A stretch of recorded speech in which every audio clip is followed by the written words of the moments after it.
There were those who regarded Dr. Martyn Lloyd-Jones's change of career from potentially eminent London physician to humble pastor of a Calvinistic mission as romantic, others as foolish. The one thing of which Martyn Lloyd-Jones was certain was that his settlement in 1927, amidst the industrial depression of South Wales, was no sacrifice. As he himself said, "I gave up nothing. I received everything. I counted the highest honor God can confer on any man to be a herald of the gospel." On the verge of World War II, the doctor received a call to return to London and became minister of Westminster Chapel. It was during the Westminster years that Dr. Martyn Lloyd-Jones preached all his famous sermon series, which were originally recorded on reel-to-reel tape. These original sermons have been digitally restored and are now available in MP3 format as the Legacy Collection. In the following rare television interview, Dr. Lloyd-Jones talks about aspects of his life and ministry, particularly the call to preach and what should characterize the preaching of any man who is truly called and anointed of God to this sacred office. A man who has preached, and since his recent retirement from the care of his church, still preaches all over the world with burning sincerity and conviction.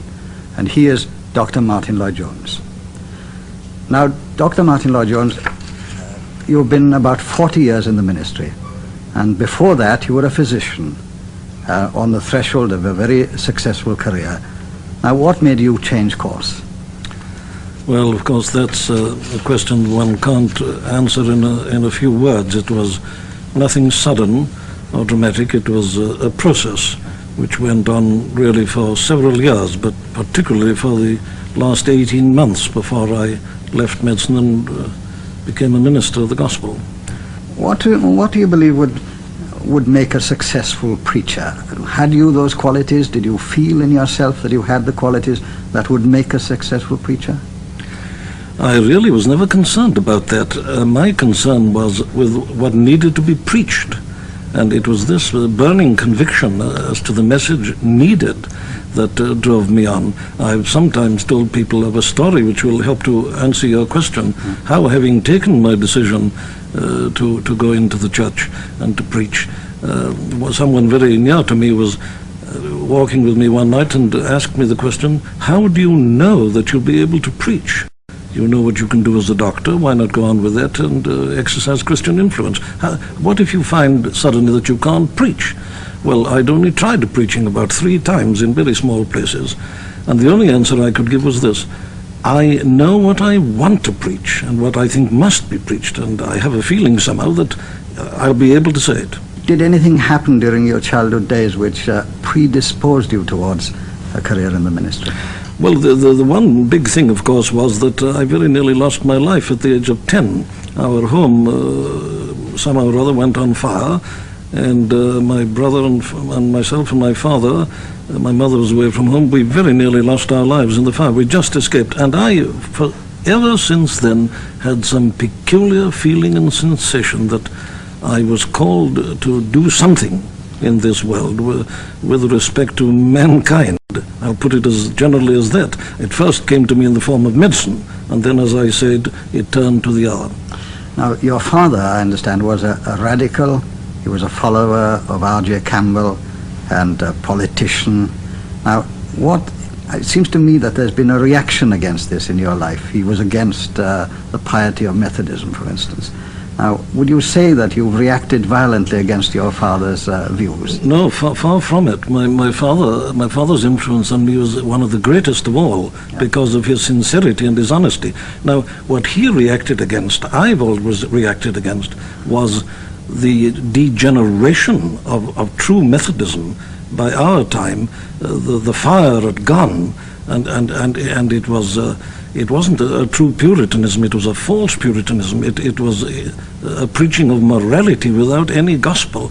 And of course he reacted also against the popular preaching, and I've always reacted against it, the mechanical popular preaching, what was the old Welsh hwyl, which I think was put on generally.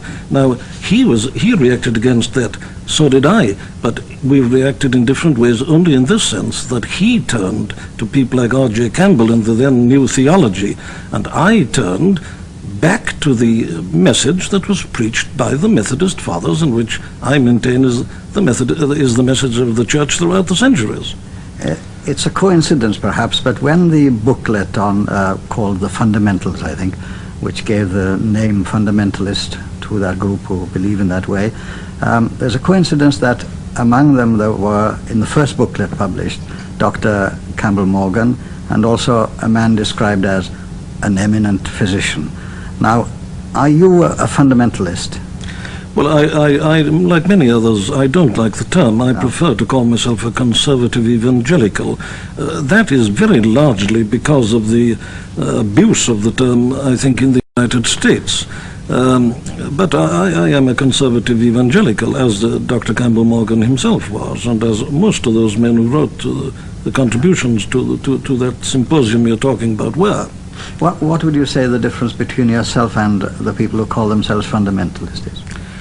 Well, it's one doesn't want to be offensive, but I think our attitude is a little more intelligent. I mean, I have very little sympathy with the man who just holds up a Bible and says, I believe this from cover to cover, every comma and full stop, and all the rest of it. There's been a little bit too much of that, and a refusal to use one's mind and to recognize figures of speech and so on. I think their danger has been to be literalistic in a wrong sense. That would be the main difference, I think, between us. One thing that's impressed me about Westminster Chapel, the services there when I've attended, is first of all, the amazing number of young people you have, and that they're also there with their Bibles in their hands. And as you preach, so they turn the leaves of the Bible and follow you. And it seems that your style is different in many ways from the style of the preachers we heard in Wales in the beginning of this century. Now, what do you think is the attraction for these young people in your preaching?